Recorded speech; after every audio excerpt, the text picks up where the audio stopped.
So, what happens when you take 50 of the world's absolute biggest streamers and lock them in a giant box with $1 million? Well, today we're going to break down one of the most chaotic social experiments I've ever seen. It really all boils down to this one simple, kind of diabolical question, right? How do you take these huge personalities, a lot of them are friends, they collab all the time, and not just push them to their limits, but actually make them turn on each other? The answer? Well, it's pretty simple. You put them in a sealed environment where the only path to victory is to make sure everyone else loses. And there you have it, straight from Mr. Beast himself. The rules are just brutal in how simple they are. 50 people walk in, only one walks out with the cash. But you gotta understand, this means it's not just a game. It's a raw test of endurance, of strategy, and of social politics. Okay, so what really happens when you cram that much talent and that much ego into a pressure cooker? You get a setup that's designed for one thing and one thing only: pure, unfiltered chaos. Almost right away, you just see human nature kick in. The second they're locked in, paranoia spreads like a virus. You can literally see it on their faces. Everyone is instantly scanning their room, looking for safety in numbers. Alliances, like the really powerful Spanish alliance, started forming in just minutes. It was this mad scramble to figure out who you could possibly trust. All right, so the first challenge is just a masterclass in psychological warfare. This has nothing to do with strength or skill. It's all about perception and popularity. Or maybe more accurately, who is the least popular? The rules are just perfectly designed for maximum drama. I mean, think about it. You get one shot to publicly declare who you want out. Every single shot is a statement. And for the 5 people who get hit the most, their game is over, just like that. The social pressure here is absolutely insane. And almost instantly, you saw 4 distinct strategies pop up. You had players like Ludwig who were like, okay, let's take out the biggest threats right now.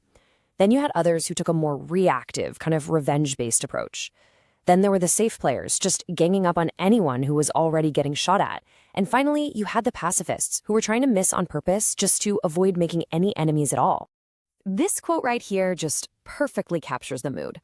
All it takes is one shot that goes astray, one perceived insult, and a whole chain reaction can kick off. It just shows you how fragile any sense of calm really was inside that cube. And boom, just like that, 5 people are gone. The group is already smaller, but the tension is way, way higher as they move into the next phase. So the next challenge is fascinating because it's totally optional. Mr. Beast dangles this huge prize, a Lamborghini for one of their viewers, but the price of failure is immediate elimination.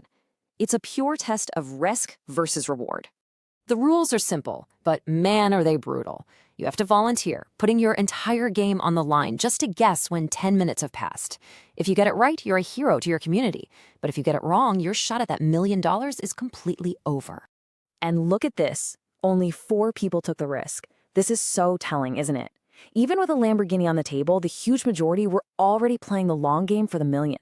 They just weren't willing to gamble at all so early. But for the few who did play, a really brilliant strategy emerged. A couple of players used their friends outside the circle to track the actual time on their vlog cameras and then feed them that information. This strategy, they called it comms, completely changed the game from a simple guessing game into a coordinated team mission. This quote from one of the eliminated players says it all. In a game that seems totally individual, alliances are everything. He didn't lose because he was bad at telling time. He lost because he didn't have a team watching his back. So that high-risk gamble, yeah, it backfired big time for 3 streamers. We're now down to 42, and the stakes are just getting higher and higher. All right, now we come to the single biggest elimination of the whole competition, where more than half the people left are about to be sent home. Their entire fate rests on one huge choice.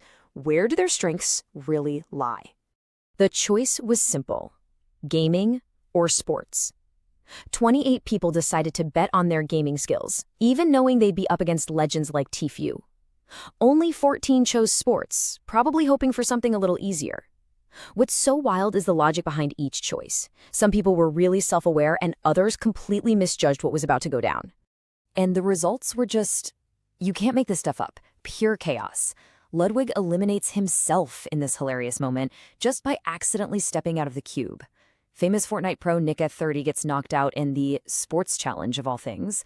And then, the biggest shocker of them all, Tfue, one of the best Fortnite players on the entire planet, gets eliminated playing Fortnite. This quote from Tfue is it's devastating. Fortnite was supposed to be his home turf, his guaranteed ticket to the next round.